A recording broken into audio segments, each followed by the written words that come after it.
Hello, good evening, good afternoon, and good morning, depending where you are. We are here back again. It seems that every Friday, not every at least, or every other Friday, we are here with Dr. Biniam to talk about today. Our topic is on President Isayas Afwerki's visit to China. He's here with us to give us all the detail. Welcome, Dr. Biniam. Thank you for having me, Mahlet, and good evening, viewers. Very good. Okay. Yeah. So the visit of President Isayas came, in a time where the two countries, it has been like 3 decades, 30 years, I think exactly, since the official bilateral relation. It's ever since the country Eritrea is found as Eritrea independently. So in May 1993, if I'm not mistaken, or 1992. But yeah, I know it's It 30 started years. in 1992, but officially Eritrea became an independent state de jure in 1993. Okay. Yeah. Yeah. So the president of China said that both countries have deep traditional friendship, and also as I said, the official diplomatic relationship established since. Eritrea got its dependence. So May 24, I think it will be 30 years. That's what he said. Dr. President Isayas, on his side, he also said he is gratitude for all the support they got from the people of China or the the Communist Party of China, although the official bilateral relation is established in 1993. Their relation dates back years, as he said, when they were struggling. So they got a support from the Communist Party as well. It goes deeper than that, and there's all kinds of relationship between Eritrea and China, because many people think Eritrea is that country cornered, alienated, just because you don't have a relation with the Western countries. We have this perception that we take for granted that you have no relation with any other country. But as I heard one analyst said from China, they have the economic cooperation, the cultural exchange, and scholarship in terms of education, the infrastructure building. Also, what China is known to do in Africa. Now, I want to look at, his visit comes in the midst of when Eritrea is so much in media, one because connected to the war in Ethiopia for 2 years, and also the votes. Eritrea is known to stood out amongst other African countries to say no in the UN vote, against Russia. So it came in the midst of all this. I'm not even touching what's happening regionally and also globally, but for now domestically, and also around the eve of the Independence Day. So what kind of message do you think this will translate to his visit coming around this time, relating it to the domestic politics? Of course, this is a very historic moment, yeah, in many respects, and if you could even bring in the different layers to it. Okay, when you start to think about it, 30 years for those two countries had been in formal bilateral cooperation and ties, yeah, and it has been a steady one. And obviously away from the limelight. Both countries work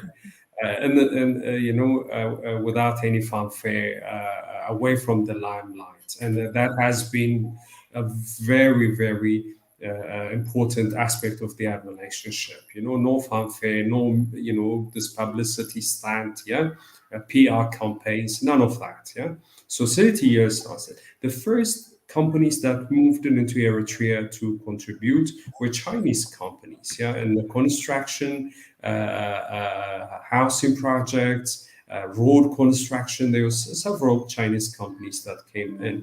And in fact, I remember that in the early 90s, they did have also Chinese expo in Eritrea, a very big one. So there was some good relationship, but and obviously it was China was caught between Eritrea and Ethiopia when the conflict in the 1998 began. That lasted a very long time. The antagonism lasted a long time. So that made it slightly difficult, but that relationship was there. Sometimes. And Eritrea and China are now to stepping it up. Now they're calling this relationship no longer just a bilateral cooperation and ties. They're considering it as a very strategic one. And why strategic? Because Eritrea has formally accepted to join the Belt and Road Initiative of China after careful due diligence. Obviously, the invitation was extended to Eritrea a while back, but Eritrea had to study it, look through it, and eventually made a decision about it. So that's the one aspect. The second layer to this is this new global reconfiguration of geopolitics, reshuffling, if you like, and of course it's a turbulent moment. There are lots of conflicts that are going to probably emerge out as a consequence of that. What we in the Horn of Africa are going through is partly linked to this particular problem, jostling for influence and control of strategic regions.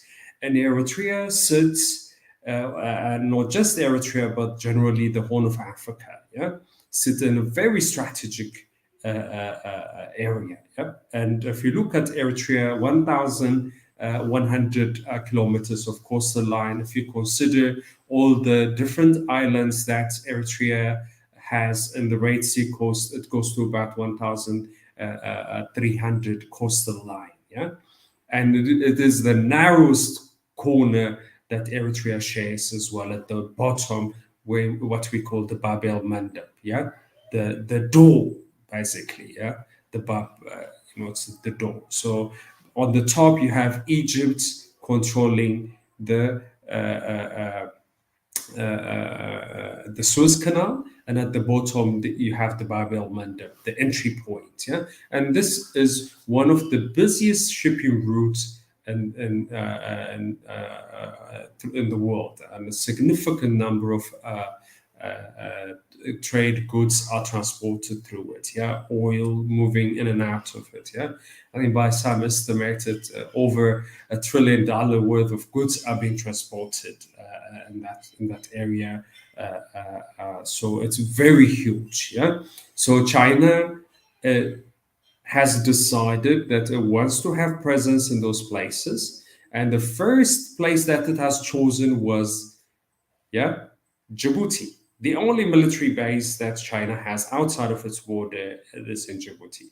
And of course, Eritrea has refused to allow any military base of any kind to any, power. But they want to work with them, network with them, work with them, train with them, They do want to do that. They want to be supported to be able to look after those areas, ensure the safety and security of that area, which everybody talks about, but it doesn't want to give away its homework to somebody else. Delegating what you should be doing to somebody else. The US had asked this in early 90s. It wanted to build a hotel for Eritrea and the Dahlak Island, and insisted that then it must put a military base in order to look after this island. And the Eritreans laughed at it and said, Why do you think we cannot, protect this area, ensure safety and security of this area? And that became a quarreling point. And then they broke the deal. And eventually the US said, don't let any other power come to this area. That's basically what they asked when they left. Yeah. So Eritrea is in a very strategic place, and everybody knows that. Yeah. So China wants to have a presence, but not a presence in a way that it had been in Djibouti. Yeah? But want to partner with this country that is also fighting the same fight, wanting to establish a fair and just world. That's been the motto for Eritrea, and it has become a motto for China too.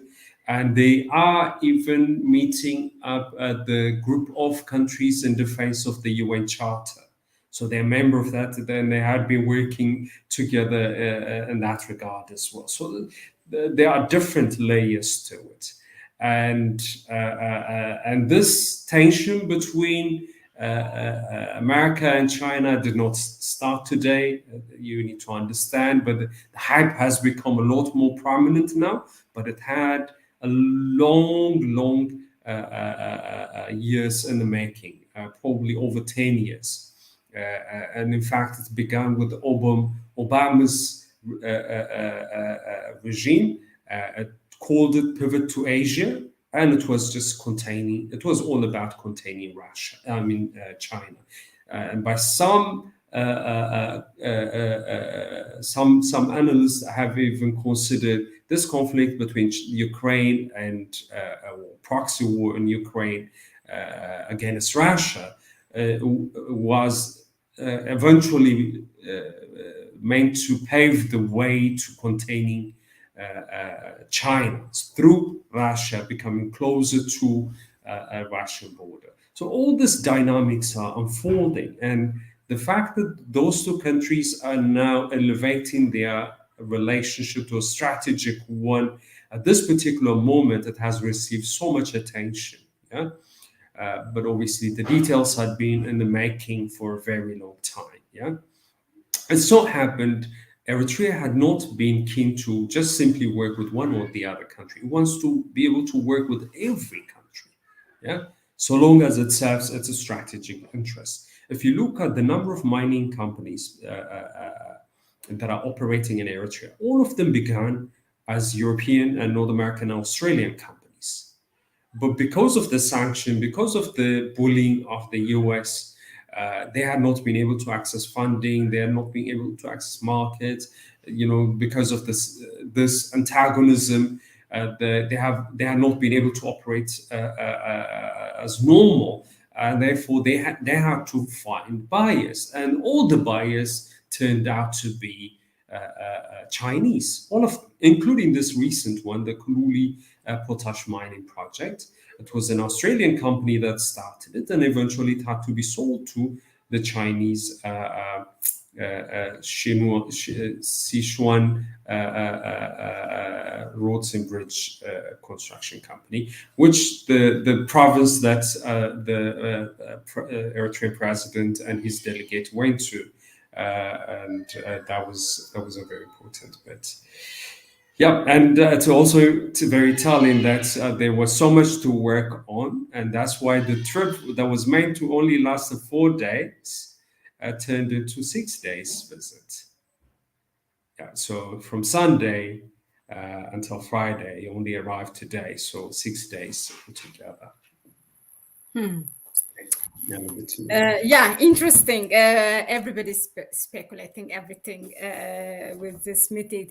As you said, it is the attention was there through media, and then everybody's throwing their own thing. Now, moving to a regional issue, also this visit came while as you know, the Horn of Africa is in that vicious circle of war. Ethiopia has been in war for 2 years against TPLF. And then now Sudan, it has been more than a month since the conflict started. And in terms of negotiating or bringing a peace deal to Sudan, there was first IGAD, and then IGAD is now out of the picture. There is there's Saudi Arabia, and there is Turkey. There is a lot of things going on, and then there is a truce, and then it's breached again. Now I know that because we talked about last time when the conflict in Sudan started, the interest of Eritrea in terms of bringing peace and not wanting, that the interest is for the people of Sudan or the two generals to be able to solve it by themselves without any intervention.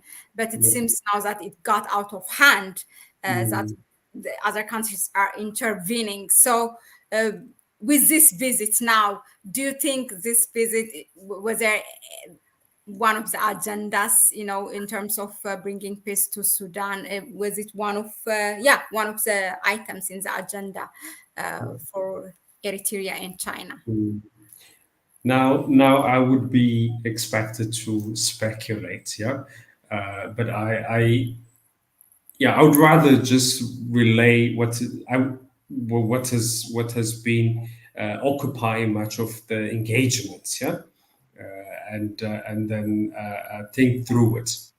But it's very important to think about if they are looking at regional issues that they had discussed. Well, as reported, they had discussed regional issues. They must have discussed what's happening in northern Ethiopia, what is happening in Sudan, what's happening in the Red Sea area as well. There's so much happening in the Red Sea as well. You must understand the Americans. Exactly.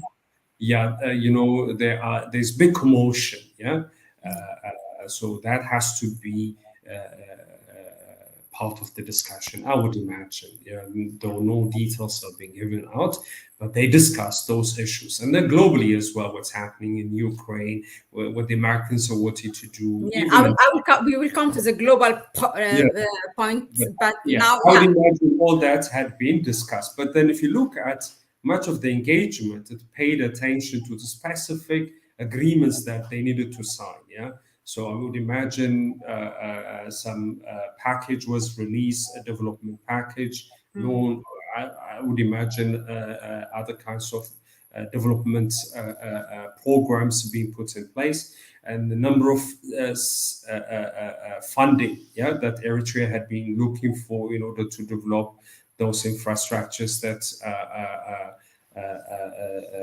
sectors in the economy that they wanted to develop. So if you look at where they went to and the kind of agreement that they signed, much of the engagement paid attention to those details. That's what I assume. There much preoccupation with that, is very evident. So funding, discussion on what sectors had to be developed and how to develop them, which companies should be doing it, and signing agreements. That's much of what they have invested in. But obviously, when thinking about those funding and infrastructure development, they are also thinking around how regional integration element of the Belt and Road Initiative must have come into the discussion. And that would involve, the linkages with Ethiopia, the linkages with Sudan, and Djibouti as well. So this, I could easily imagine that would be part of the conversation and how to deal with it. So, and Eritrea expects China to play a significant role in this as well, in bringing about peace and engaging at the political level as well, as a major global power. It shouldn't leave every space for Americans. And I think perhaps at the request of Eritrea and additionally other countries, that the Chinese must have decided to send their first envoy ever to a particular region. We didn't see much transpire from that, but at least it was a step, and they were very timid about it, if you remember. It was too much for them to be. It's not in their culture to bully others, for this kind of engagement. They would like to work in closed doors, behind the scene. Unlike the Americans, they forced themselves in. If you recall that they have already, if you know, I'm sure you know that they already imposed themselves in the Sudan negotiation, and they're going to Saudi Arabia, even though they are not in good terms with Saudi Arabia for a while. Yeah, now they are back with the Saudis trying to negotiate a peace deal there. And obviously, it's not about being interested in the peace that they are doing this. It's precisely because there are certain geopolitical benefits that they are aiming to extract out of this. Use it as a leverage. And that's what they try to do in Ethiopia as well. So China has been very timid about it, but I'm sure Eritrea had been asking for more of Chinese engagement in those issues. That's my take. Thank you, Dr. Biniam. It's all about speculation. We believe that, of course, it would be an agenda amongst other things that were their meaning besides a bilateral thing. Because sometimes also it's hard to draw a boundary, what is really domestic, because other things also will affect it in the region. Now, I feel like personally, it's my curiosity. These two leaders have a lot in common. One, in terms of having that courage, bravery to say no to the face of the West or US particularly. And we have seen that how Eritrea, the only country in Africa who said no. But of course, China is economically superpower. But Eritrea has gone, for more than 2 decades in sanctions. The people have paid price. And for me, the word and the phrase that was running in my mind was, it's a pride paid by resilience, as I see President Isayas walking, welcomed by the Chinese president. And that was what was coming to my mind. And so globally, a lot is happening. The geopolitical, the power shifting to the east from the west. And there's a lot of other things also in terms of, the struggle for power, for economical or anything, political power.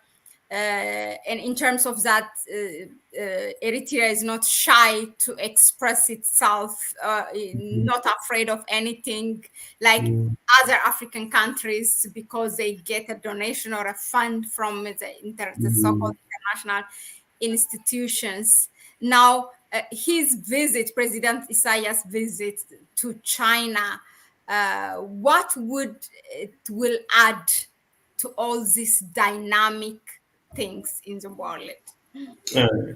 And definitely it would add significantly to this reconfiguration of the global order as we see it.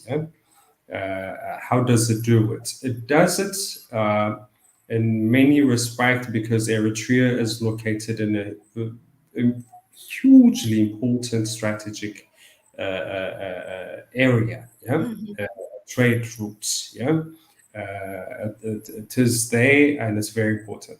And if you look at the Horn of Africa in general, it's a gateway to Africa as well. It's a transition from the Eastern Asia into Africa. It is immediately the Horn becomes that area that connects Africa with Asia. So that too is very important, particularly that section of the Horn, where you have 3,000 something kilometers of Somalia's coast, Djibouti, and Eritrea and Sudan. Those areas are very much important and tied to Asia and Africa.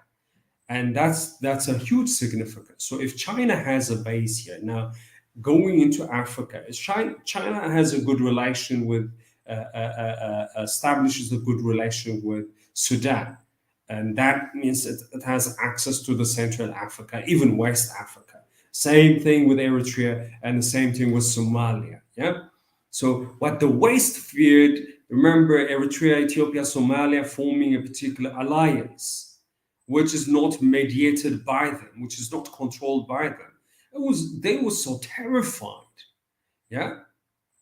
They just lost it. Yeah. But before that, already Jeffrey Feltman and some other people had put together a document about Red Sea Basin states and the Nile Basin states, and considering those as geopolitically very much important to American national security. Yeah. So they recognize that, but it goes beyond that as well. Now, those countries are directly linked to a number of other African states. Yeah.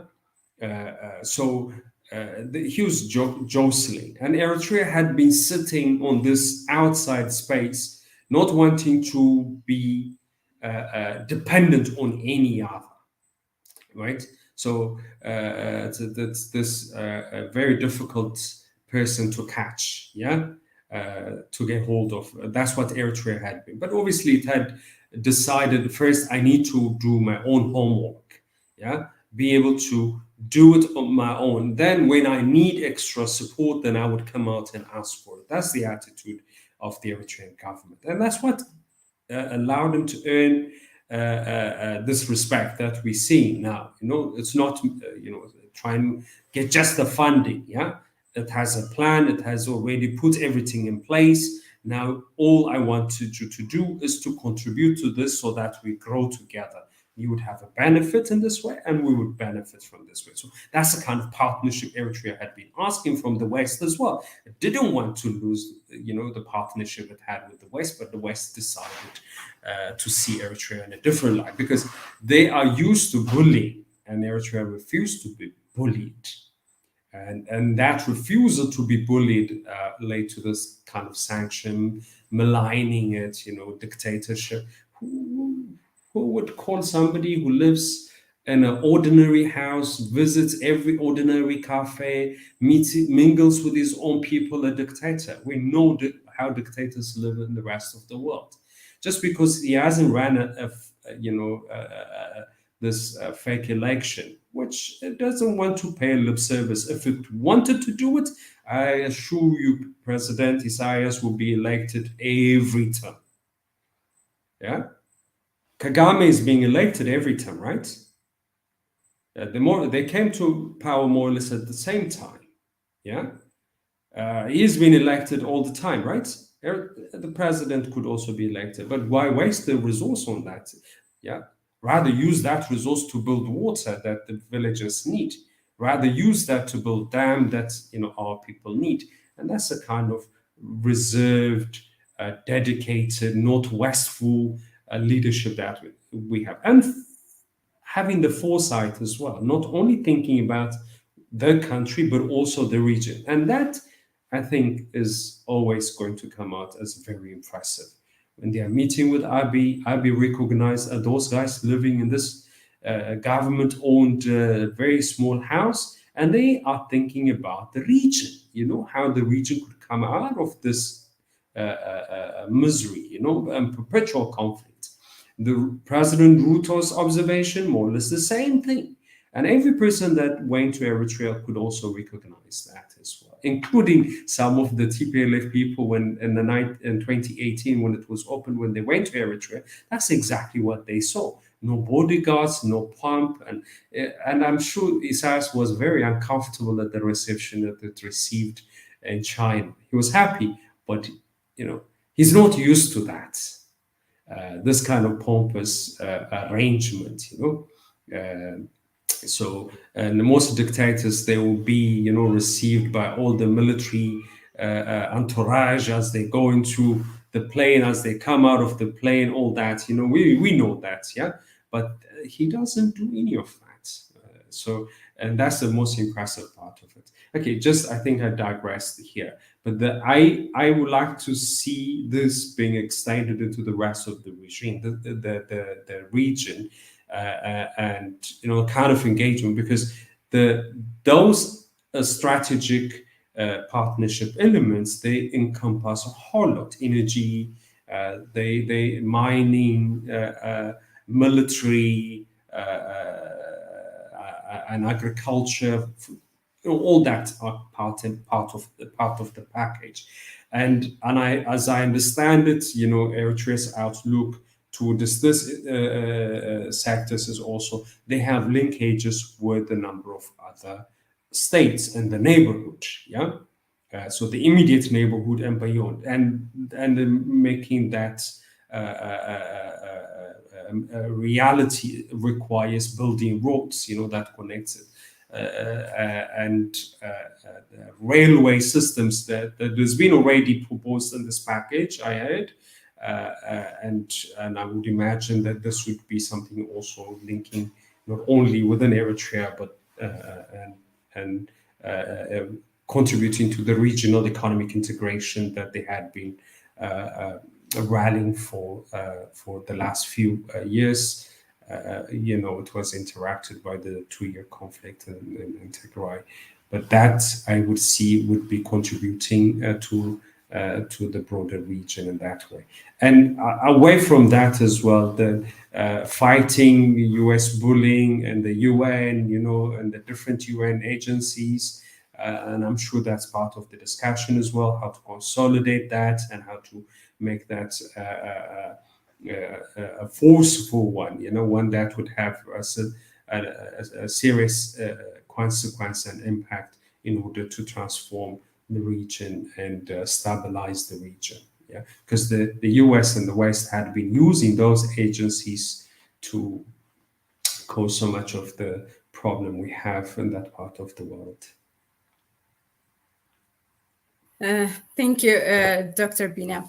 One thing that I want to ask you is, which I didn't plan, but now that I think about it, it's important.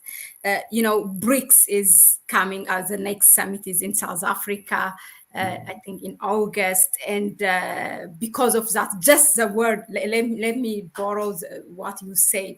When these 3 countries, Ethiopia, Eritrea, and Somalia, established that alliance, the US has lost it. That describes it. That's how, and I feel like that losing it is happening now over BRICS coming up, as it is approaching, and we have seen how they are all out attacking South Africa. It's just unbelievable. Yeah. Now, I think was it yesterday or the day before yesterday, we heard that Zimbabwe wants to join BRICS because Zimbabwe, like Eritrea, there's a lot, some kind of common things, has been sanctioned for more than, I think, 20 years, like Eritrea, and they want to really to tackle down that problem of, that they are having with their own currency. They want to join BRICS. Do you think there is the same interest from Eritrea and through China, now that the one who founded it, who BRICS are kind of gateway for others who newly want to join? What do you think? Just, your view. Yeah, I don't think Eritrea has any kind of such an ambition to join BRICS country. But BRICS, I think in its original conceptualization, it was to include emerging economies, economies that are that have already become middle class and are becoming globally influential. Yeah, that's why you have Brazil, which is huge in South America, and it's one of the biggest economies in the world. India, same thing. China, already know. Russia and South Africa was also the leading economy in the continent until it was taken over by Nigeria. and then obviously Egypt is also on the rise as well. So what led to this conception was the emerging markets coming together and using that as a way to cushion themselves against influence of economies from the G7 states. Yeah. So it was to counter that. That's how.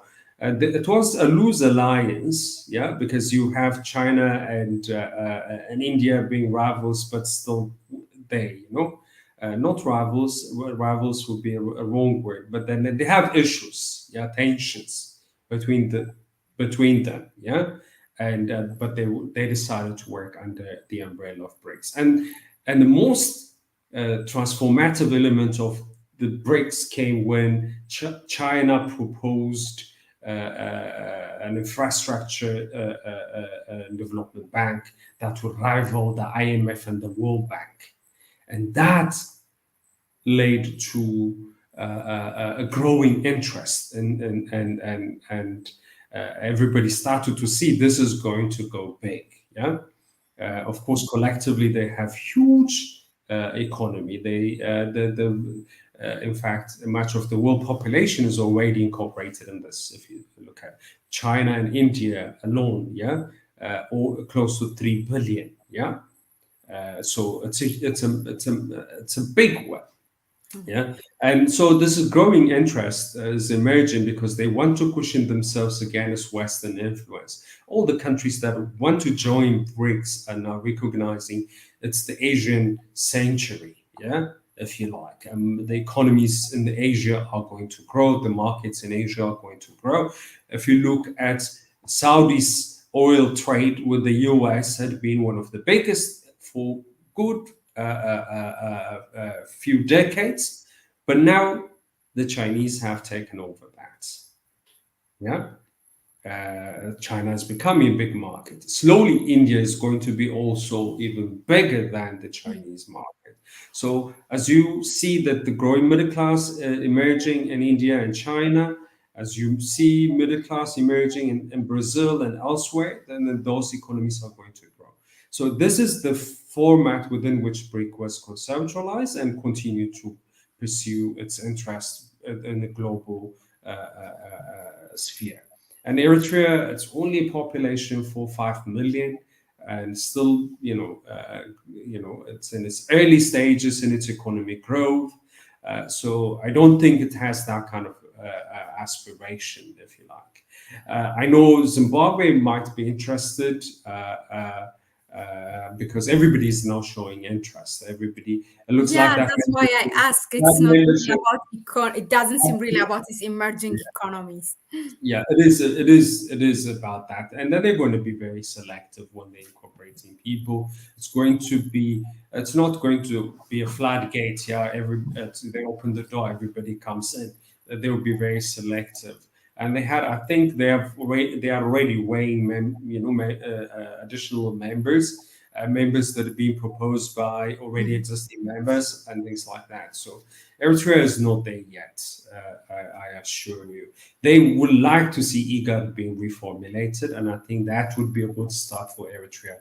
It wants to see and play it more and see how that works, and then you expand the circle.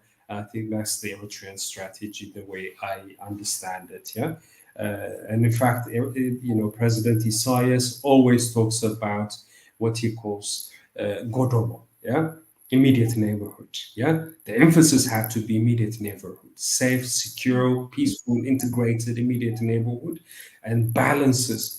Always very important. So when he talks about the Godobo, it's not excluding Saudi Arabia and Yemen as well. The Saudis and Yemenis are part and parcel of this.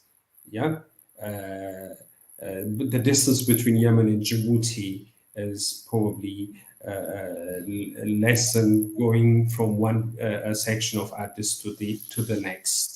Yeah, that's how close it is. Yeah? So how are you going to differentiate between those two and say this is not my neighbor? You understand? So if you consider that as a neighborhood, yeah, immediate neighborhood, and integration within that would facilitate so much of what we aspire: economic, social, political, and industrial transformation that we aspire to achieve can come through that. I think that's the argument from the Eritreans at this stage.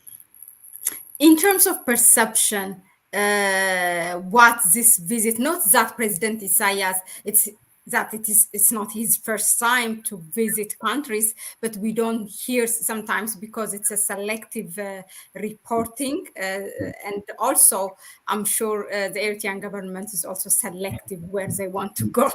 Yeah, but that's the fact that it has received so much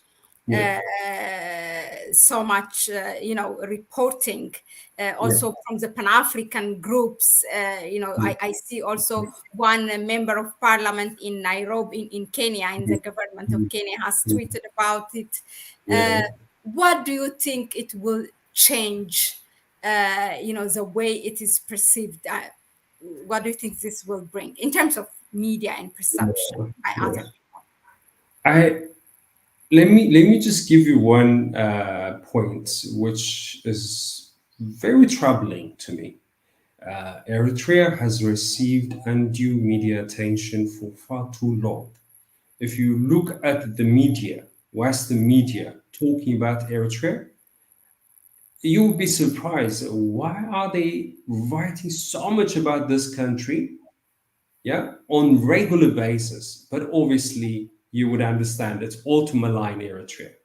It is all to malign Eritrea. So there isn't anything positive that they write about Eritrea, but it's regularly on the media. Everybody sees it. I mean, for the last 20 years, if you open up the newspaper articles or media clips or whatever, it's for one or the other reason Eritrea had attracted unnecessary media attention.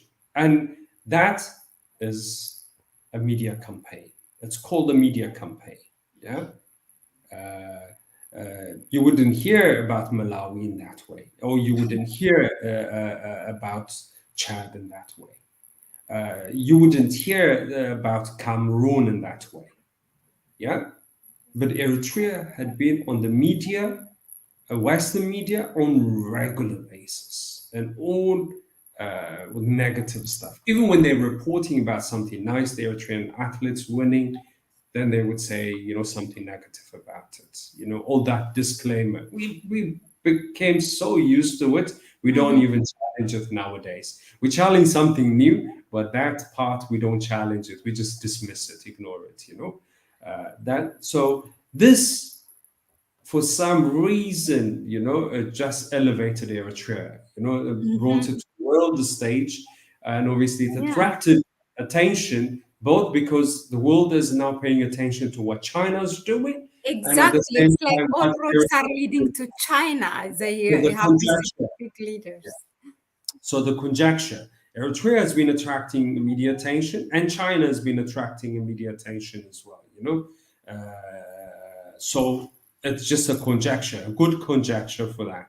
So they're talking about it, but then they, obviously that usual negative stuff about Eritrea is also there as well. Aside from the headlines, which are generally positive, from what I've seen, some are negative once again. And one of the American CIA agents called it, this guy has a real good, what do you call it? A real estate, basically, called Eritrea a real estate. For him, obviously, Eritrea is a real estate. That's how they see African states, denigrating us. We are not humans. We are not people with aspirations. We're not people working hard to change our set of circumstances.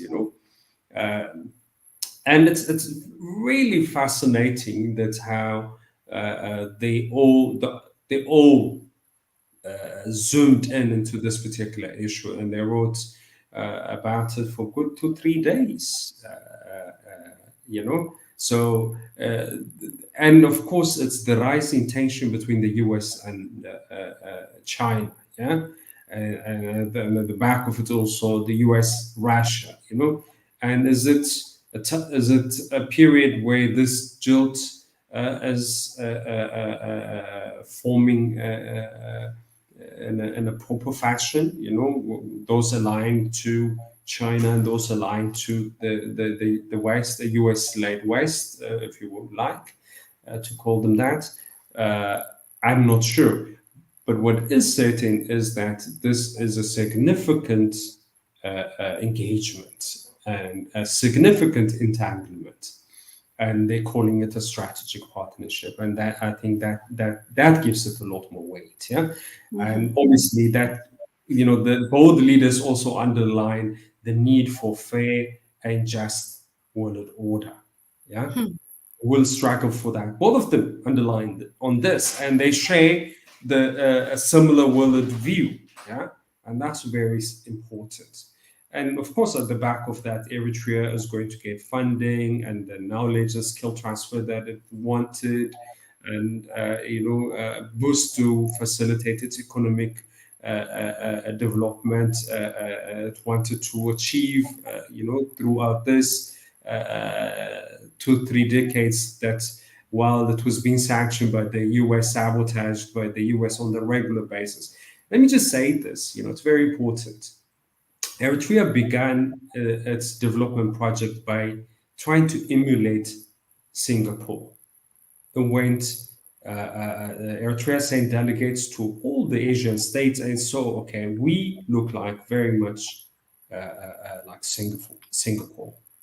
All the characteristics we have, close to the sea, a whole lot of islands, we could leverage this to transform Eritrea. So political system, the economic policies, industrial policies Singapore had, all the other successful Asian states had, they studied it and they said, okay, we're going to make this happen by following the Singaporean routes, obviously adapted to Eritrean set of circumstances and aspirations.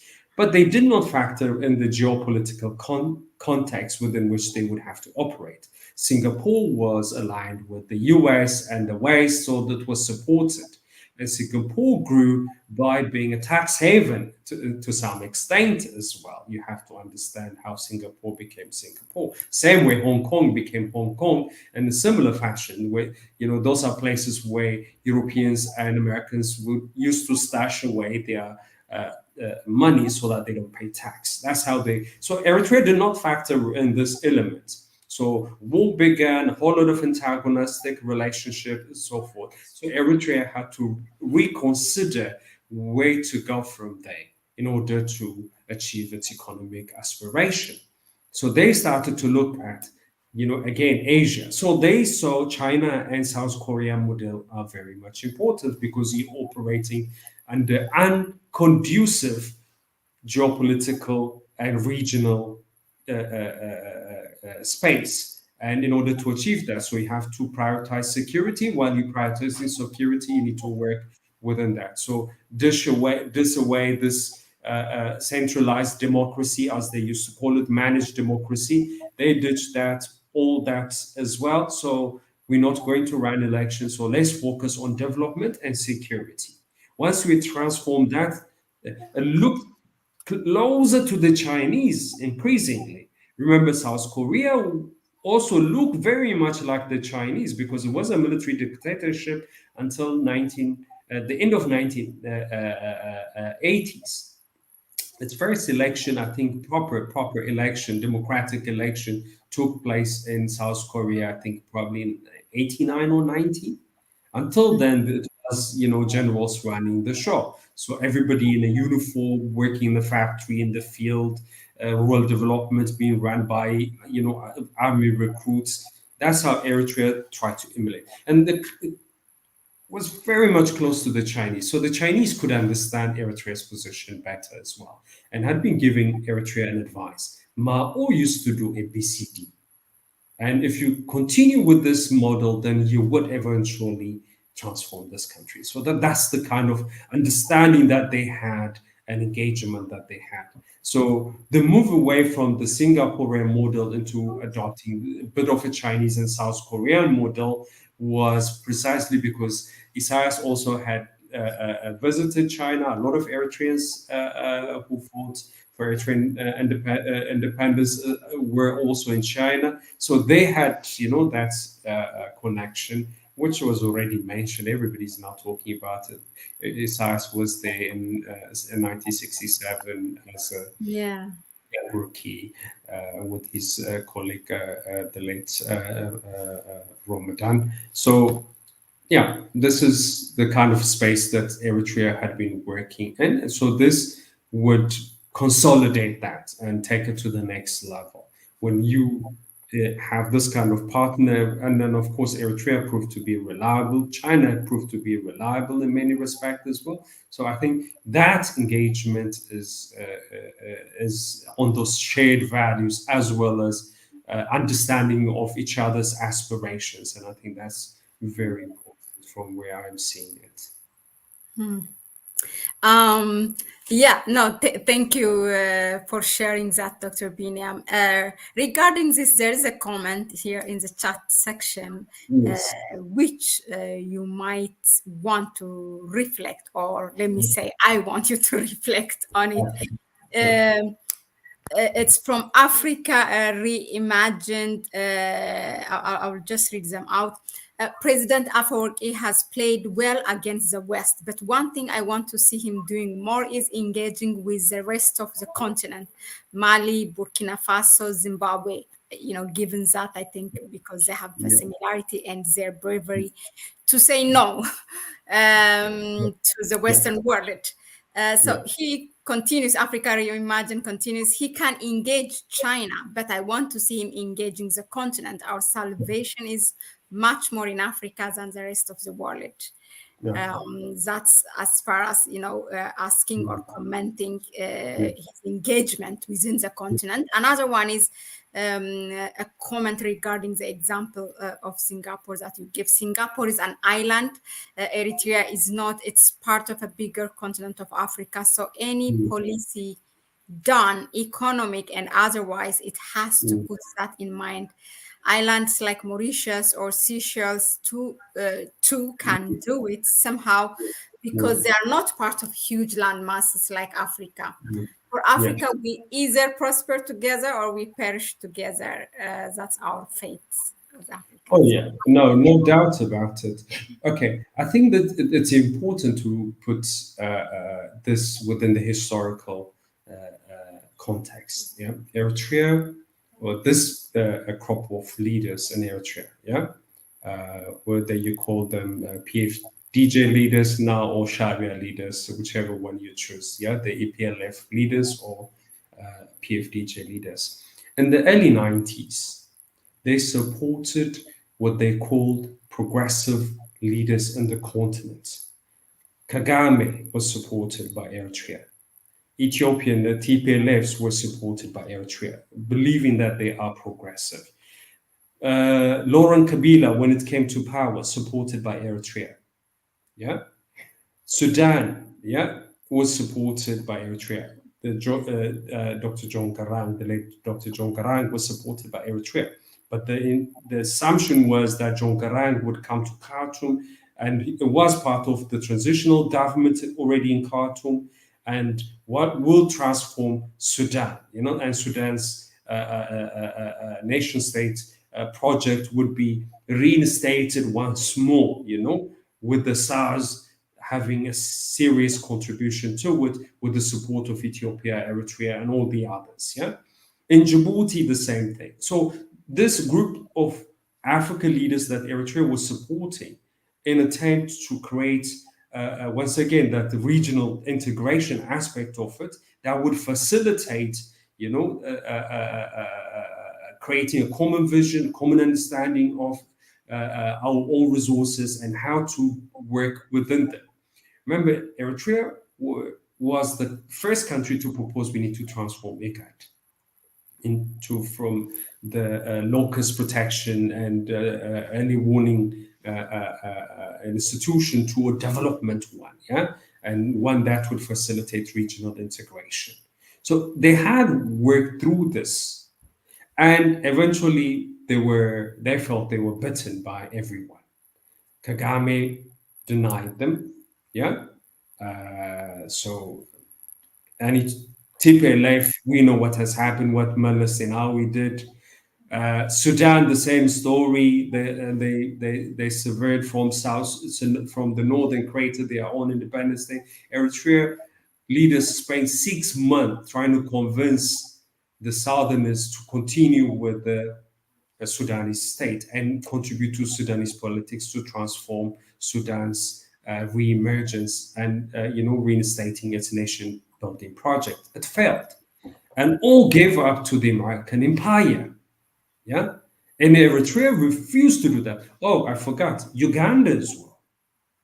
With with the Museveni, they had a good relation with Museveni. They were considered to be progressive leaders. They were mobilizing them to work together, and that all didn't work out. Everybody gave their back to Eritrea when the US were battering it, literally trying to dismantle it. Yeah, and of course it's. And under the duress of the US, they also, came to the UN and started calling Eritrea ABCD. Yeah, and they had helped Somalia as well. They were hoping that Somalia would come together and work with everybody in the region as well. So Eritrea had been on a back foot and retreating from this kind of engagement because we spent all this resource, energy, political will invested in this, our resource, but all in return we got back was just being maligned. And everybody started working with the US, even though the US and the West had been bullies. Everybody knew that. Even the TPLF leaders knew that, but then they preferred that, to being neighbors. Remember, Eritrea was the first to propose let's trade using our own local currencies. We don't have to use dollars. In the early 90s, already Eritrea proposed that. And TPLF leaders in Ethiopia said, no, we're not going to allow that. Yeah. But then some years later, they suggested that to Djibouti. Yeah. You see, and now the world is talking about, this regional integration and, doing away with dollars. Eritrea had already proposed that. So there's so many progressive elements that Eritrean leaders had invested in. So they moved away from that.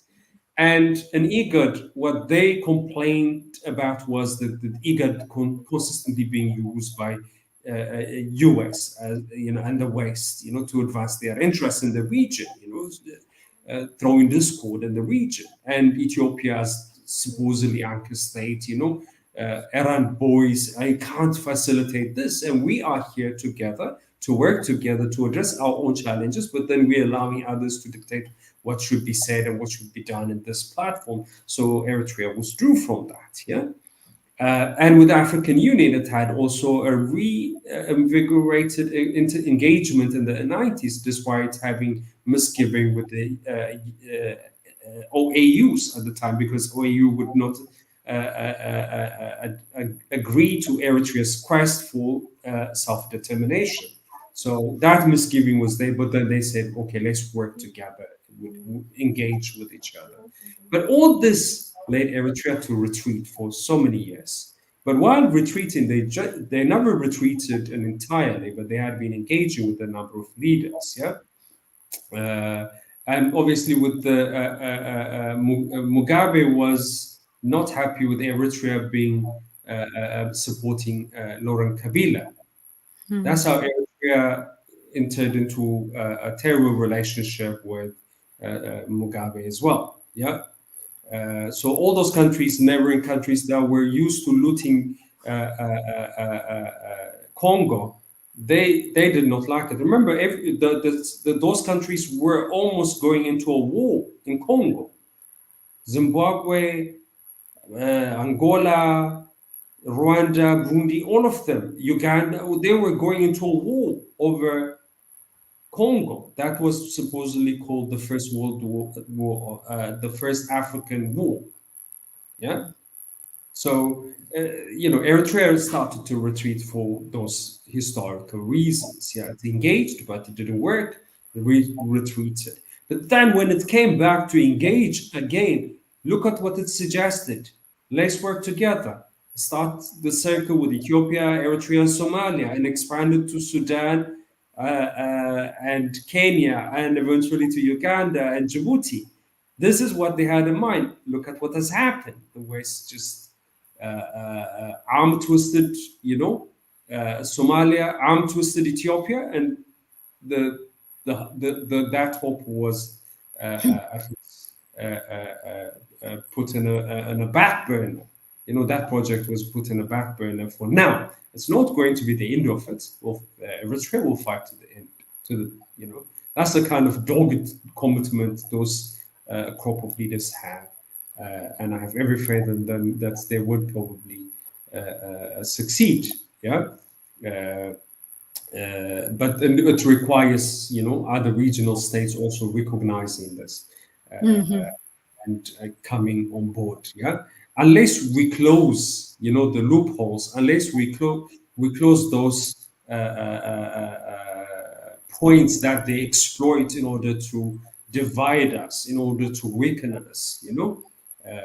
We need to continue to fight.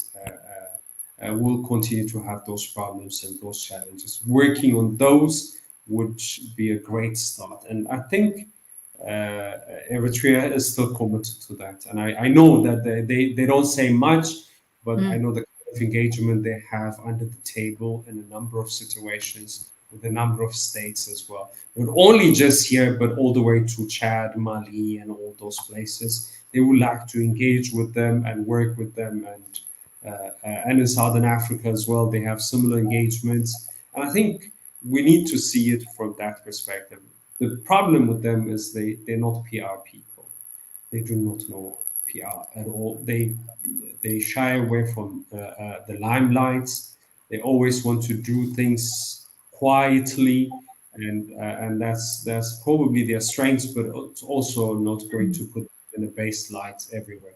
Now, many people do not know about Eritrea because they're not writing, they're not pushing that, to the rest of Africa. In fact, at some point that they were so despondent that why is America so much against that we're not even trying to export an ideology to any country.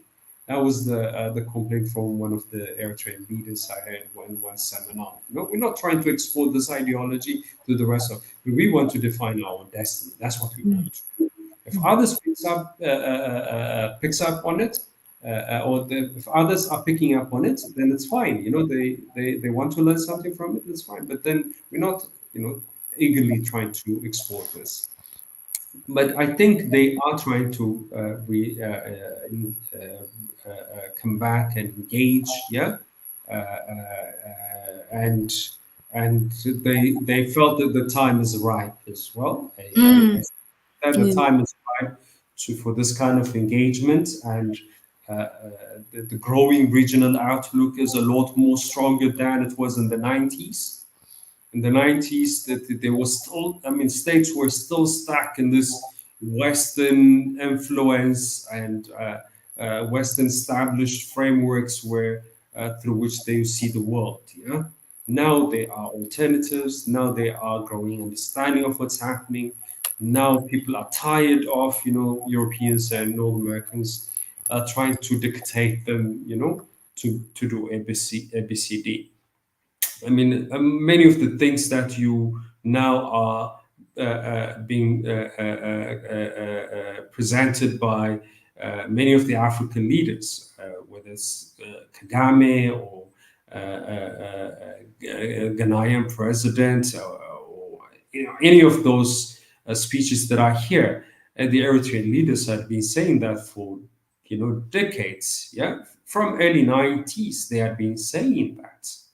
Yeah, even in this recent visit to China, the president said, "Now we don't want to be a monocrop producing country, exporting raw materials. We want to refine it, process it." This is a person that had been invited to this, ostentatious trip. Yeah, the visit, the reception was so expansive, but he just said what he had to say. This we're not going to give away. This is what we want to achieve. Yeah. So I was a bit surprised. No, well, I know that's the kind of leader he is. Yeah.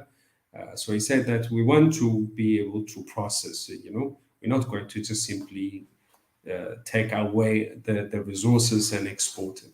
But that's what most African states were forced to do. But when they started saying that, they were bitten. Yeah. I remember the Ghana started to say that, and only recently, yeah.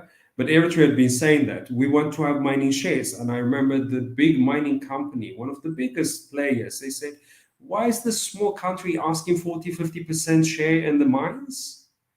That's not appropriate," he said. I mean, this is in an interview. I was shocked. The kind of attitude that they have, the ways in which they think about our resources and how they should be extracted and exploited. They've already established, this is the norm in the continent. Look at Botswana. Many of the mines are owned by foreign companies, usually Western, yeah, 100% share for diamond and all that. Yeah, and only expecting royalty. Probably, I think they had two or three share on two or three of the mines. The rest are owned by other companies, and that's why they celebrate, oh, Botswana, the model for Africa. Why would we do that? Why can't we do what Norway is doing? Have a share and sovereign wealth. Eritrea wants to do that. Wants to create, this opportunity for citizens for skill and all the rest, because mining, it has only 15 to 20 years cycle. So you have a boom and you have a bust, then they close shop, and then all the people who were working, they will be retrenched, yeah, and nobody to look after them, and all the money goes to Switzerland and all the tax havens, yeah. So they use underpricing or pricing in order to take away. So you waiting for royalty. That means from the profit they're going to give you something, right? Eritrea said, no, okay, royalty is nice, but we want to also put our money into it and become a shareholder in this mine. So all the mines that exist and operate in Eritrea, the Eritrean government has a share through its established mining company. Yeah. So what it tries to do is create a sovereign wealth and accumulate resource, be able to accumulate knowledge and know-how and the technology as well to be able to operate it one day on your own. You don't even need them at some point. But this established norm, you always have to depend on them for money, yeah, for aid. So they feed you for food and school and all those small bits that they give you the funding, but then the big chunk, yeah, that should have been invested in construction of roads and big investment, that they're all going to Europe or North America, yeah. Look at Botswana. I mean, Botswana is not even processing the diamond that it had been extracting from it. Some of the diamonds are being collected from the top of the ground. Yeah. So this is the kind of situation we have, and we need to understand that Africans are now realizing this. Yeah, they want to change that everywhere from the south to the north. Botswana president was talking about we need to process and have a bigger share in our resource. And it was a shock to the Western establishment in Southern Africa. Yeah. Why it's a shock? Because it's new to them, but it's a growing trend everywhere. Look at to West Africa, they were doing more or less the same thing. Angola, they are learning to do that too. So eventually, I think Africa is going to come out of this and assert itself in a big way. And my hope is that we are going to see a transformed continent in the coming 2 decades. Thank you, Dr. Biniam or Brother Biniam, really for sharing that. It was really interesting. I also thank Africa Reimagined for commenting on that, because that's how it led to this discussion. If there is anything, I'll try to look at.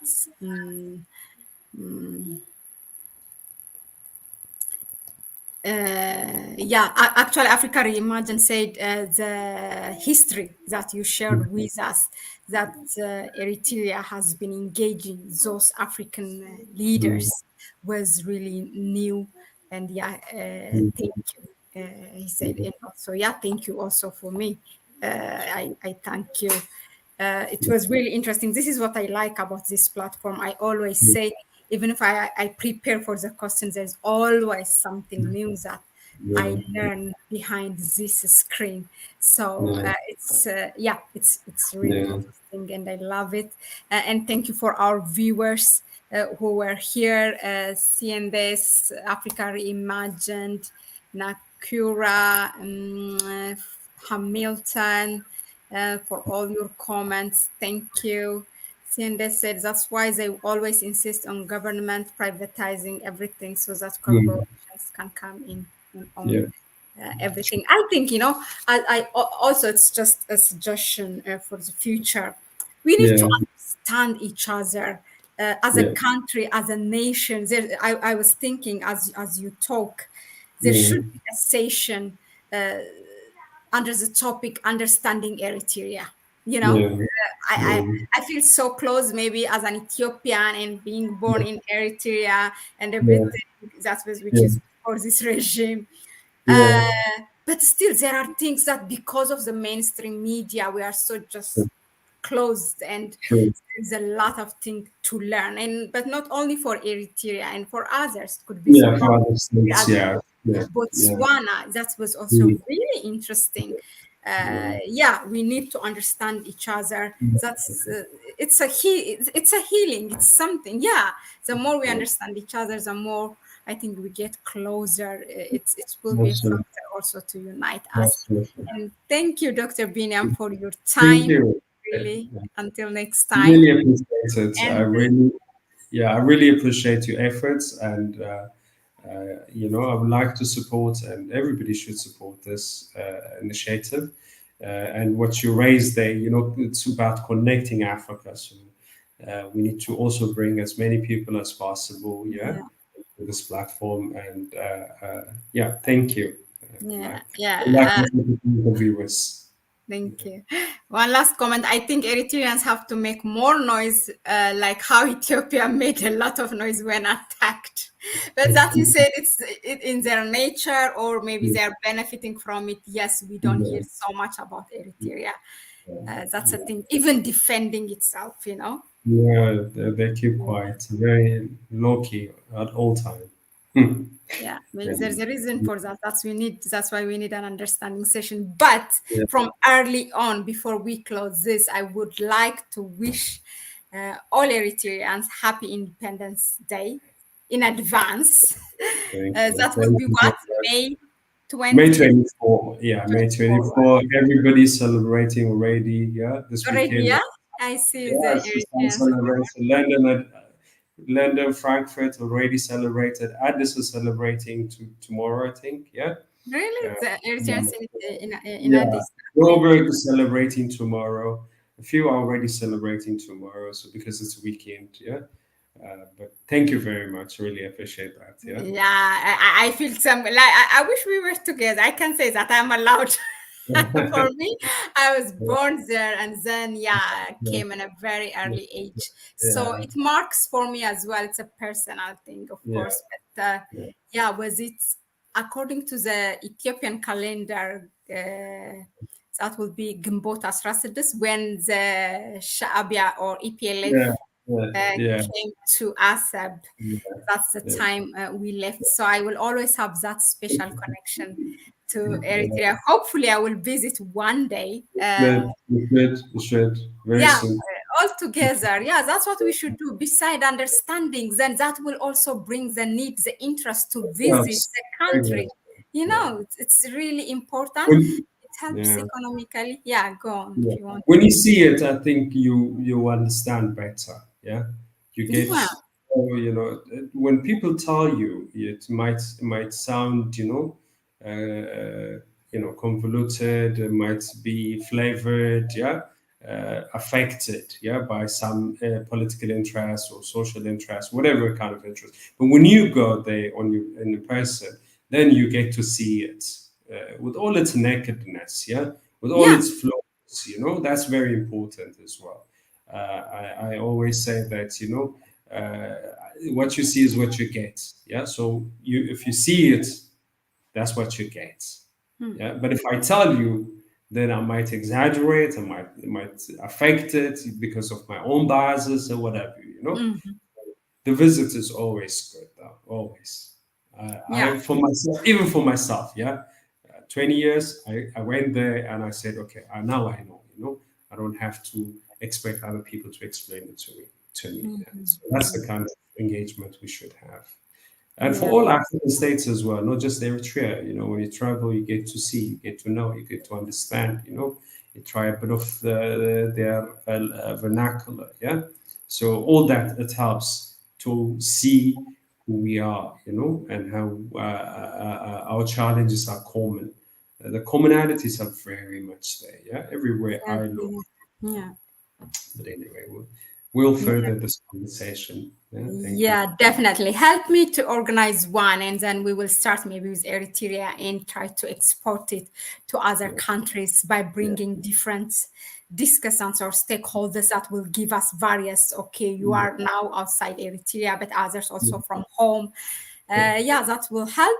That being said, thank you again. Thank you for all the viewers. If you have any idea about what I said, understanding Eritrea and other African countries that, which are so much bullied by the mainstream media, then drop your comments when this live stream is finished, and we try to look into it. And if you want to support our channel, also I will pin it in the comment section. We have now a PayPal link, so you can go and there support us. But most importantly, you can support us by sharing this video with others. It's information, it's knowledge. So if we like what we get here, so please don't keep the knowledge only with you. Go and share it with others as well. That's also a great help. Until next time, thank you. Have a good evening and have a great weekend, Dr. Biniam, and to everyone. Thank you. Bye-bye. Yeah. Bye.